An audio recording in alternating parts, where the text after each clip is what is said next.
नमस्कार। World news में आज अमेरिका और ईरान के बीच समझौते को लेकर कोई सहमति बनती दिखाई नहीं दे रही है। ईरान का कहना है कि वार्ता में कोई खास प्रगति नहीं हुई है, जबकि ट्रंप का दावा है कि वार्ता बहुत अच्छी चल रही है। हालांकि इस बीच हमलों का दौर भी जारी है।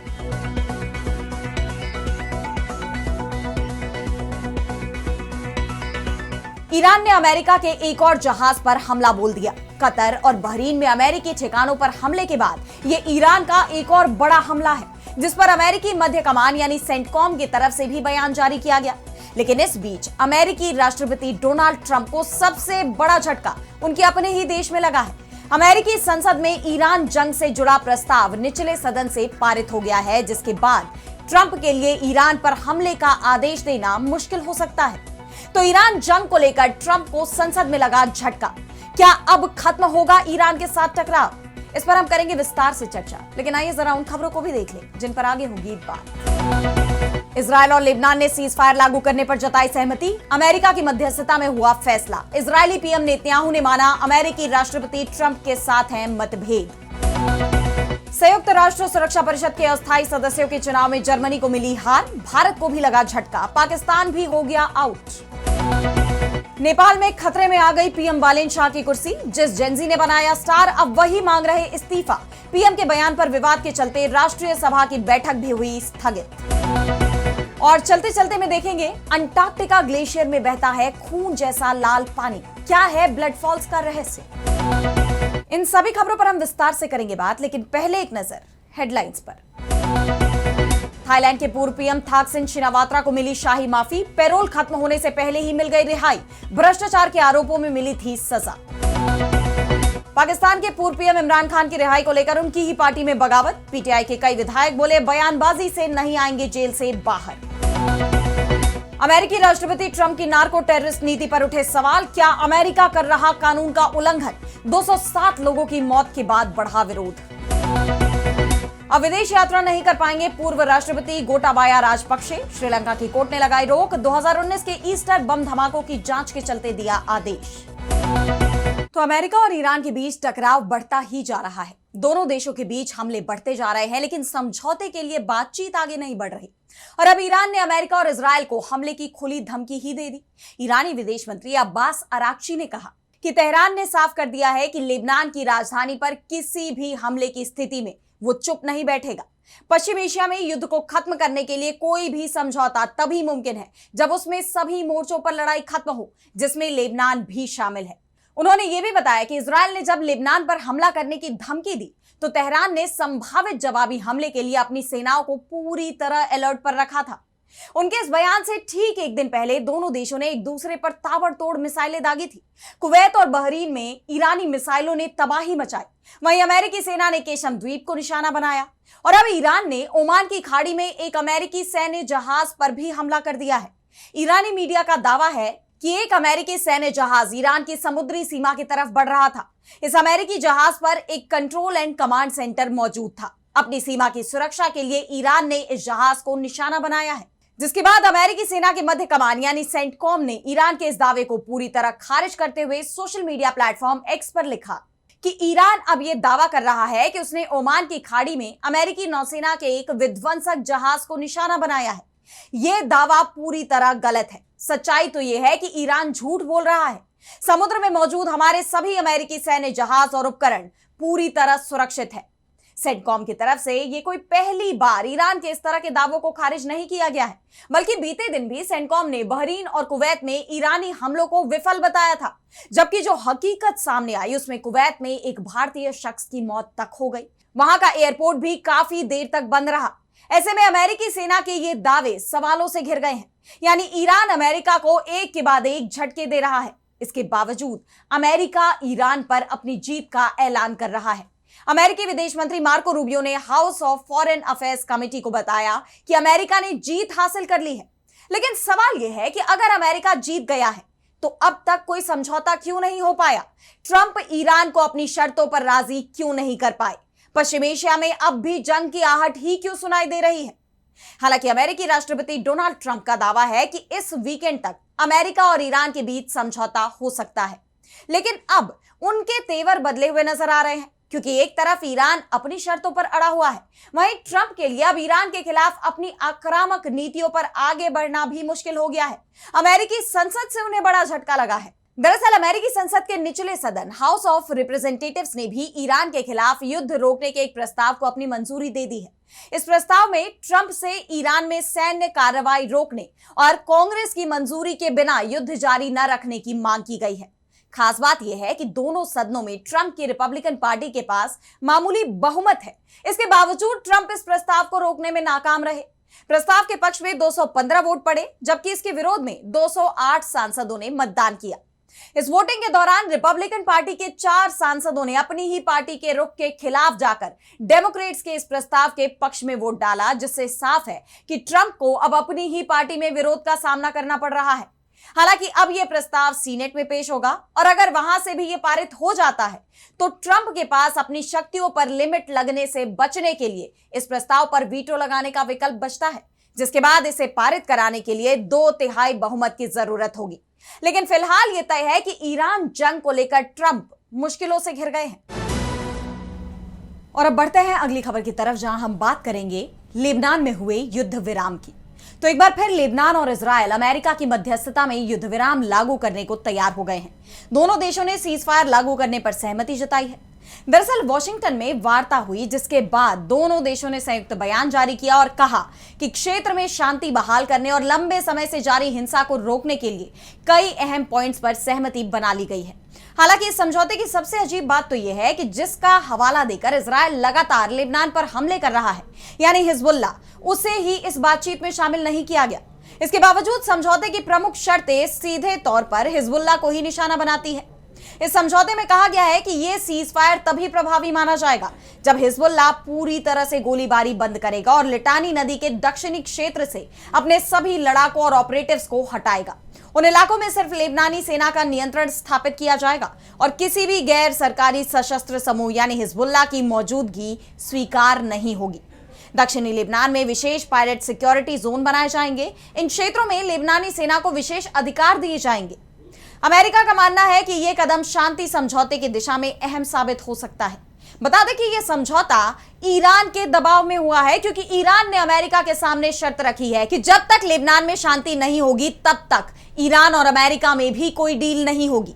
और इसी के चलते अब अमेरिका ईरान के सामने झुकता दिखाई दे रहा है। यही वजह है कि अमेरिकी राष्ट्रपति डोनाल्ड ट्रंप ने इजरायली पीएम बेंजामिन नेतन्याहू को फोन लगाया। इस दौरान नेतन्याहू और ट्रंप के बीच लेबनान में हमले जारी रखने को लेकर तनातनी हुई। सीज फायर के बावजूद इजरायल के लेबनान पर जारी हमले से गुस्साए ट्रंप ने उन्हें भला बुरा कहा और अब यह बात खुद इजरायली पीएम ने कबूल की है। अमेरिकी राष्ट्रपति के साथ हुई बहस को लेकर इजरायली पीएम ने चुप्पी तोड़ी है। उन्होंने माना है कि ट्रंप झल्ला गए थे और उन्होंने कड़े शब्दों का इस्तेमाल किया था। डोनाल्ड ट्रंप उन पर चिल्लाए और उन्हें पागल तक कह दिया। वहीं डोनाल्ड ट्रंप ने भी यह बात स्वीकार की है कि उन्होंने फोन पर नेतन्याहू को पागल कहा था। हालांकि उन्होंने यह भी साफ किया कि दोनों नेताओं के रिश्ते अब भी मजबूत है। ट्रंप का यह बयान ऐसे वक्त में आया है जब ईरान, लेबनान और इजरायल के बीच बढ़ता तनाव मध्य पूर्व में शांति की कोशिशों पर भारी पड़ रहा है। इस बीच इजरायली दूत का भी बयान सामने आया है। इजरायल के वॉशिंगटन स्थित राजदूत येचिएल लीटर ने अमेरिका की मध्यस्थता में हुई वार्ता को इजरायल और लेबनान के बीच शांति स्थापित करने की प्रक्रिया में एक अहम कदम बताया है। लेकिन उन्होंने ये भी कहा कि यह समझौता हिजबुल्लाह के अंत पर ही निर्भर है, जिसने सीज फायर पर कई सवाल खड़े कर दिए हैं। सवाल ये कि क्या इस सीज फायर का पालन इजरायल करेगा, क्योंकि इससे पहले भी तो दोनों देशों के बीच सीज फायर हुआ था, लेकिन वो ज्यादा समय तक टिक नहीं पाया। इजरायल की तरफ से बार बार इसका उल्लंघन किया गया। ऐसे में अब सवाल ये उठ रहे हैं कि क्या पश्चिम एशिया में वाकई शांति कायम हो पाएगी।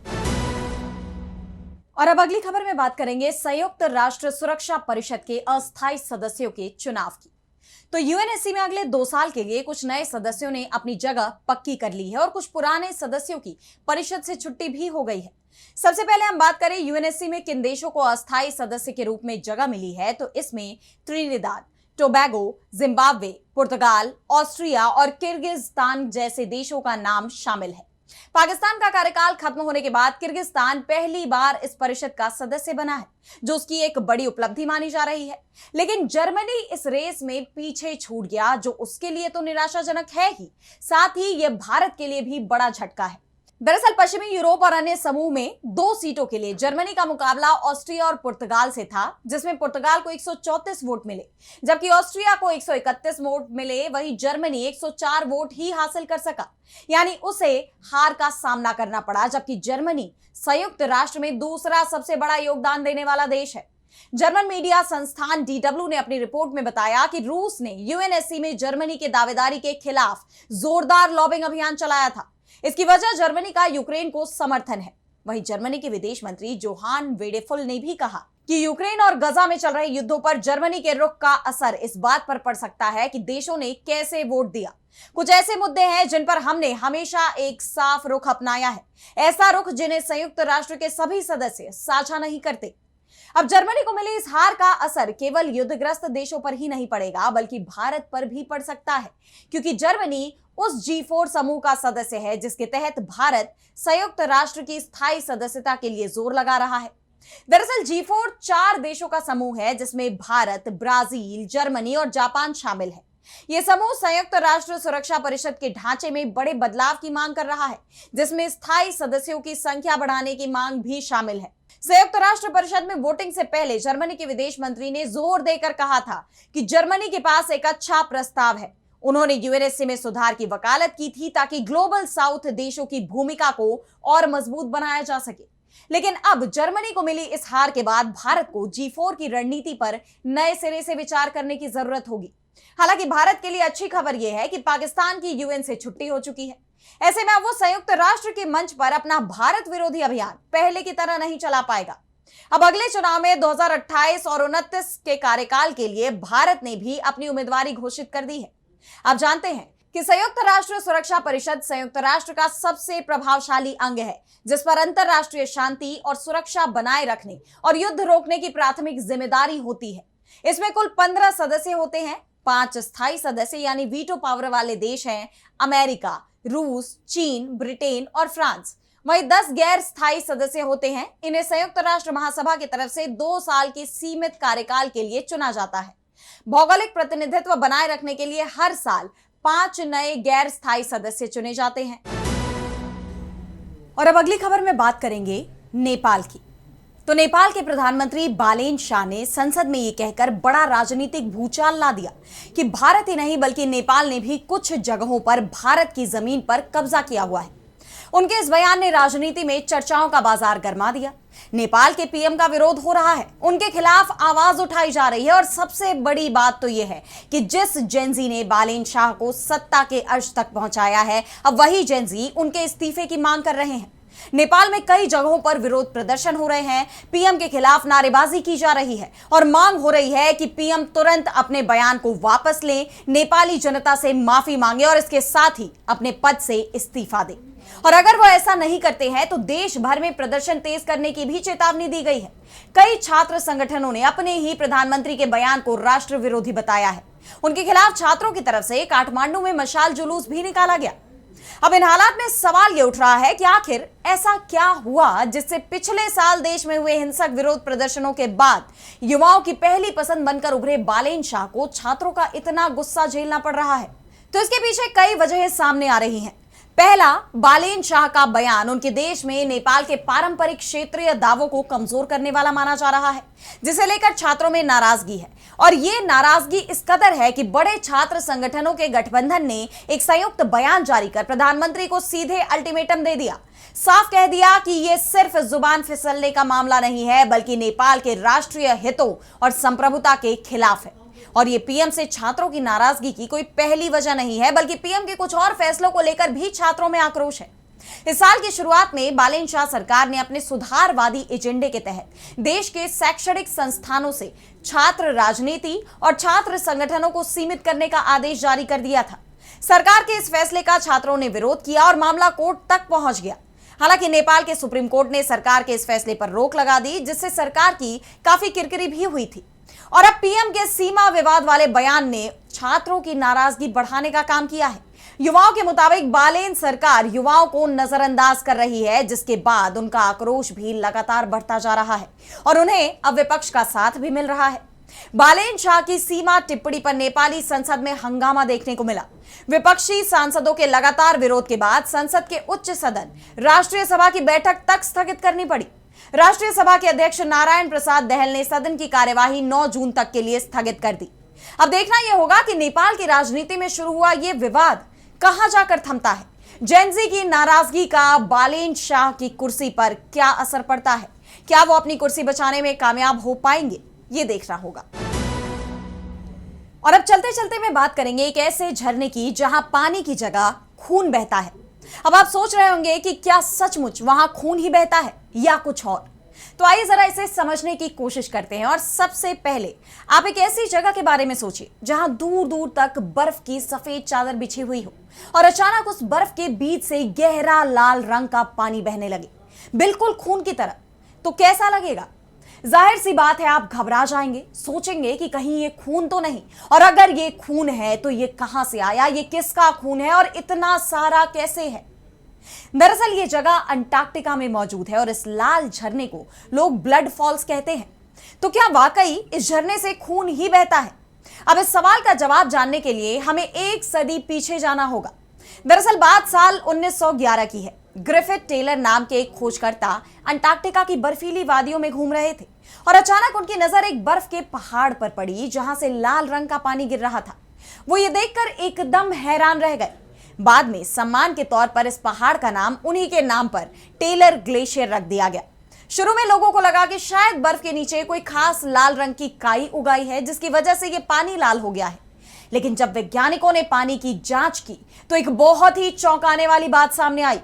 असल में इस विशाल बर्फ के पहाड़ के करीब 1300 फीट नीचे एक बहुत ही प्राचीन खारे पानी की झील सदियों से दबी हुई थी।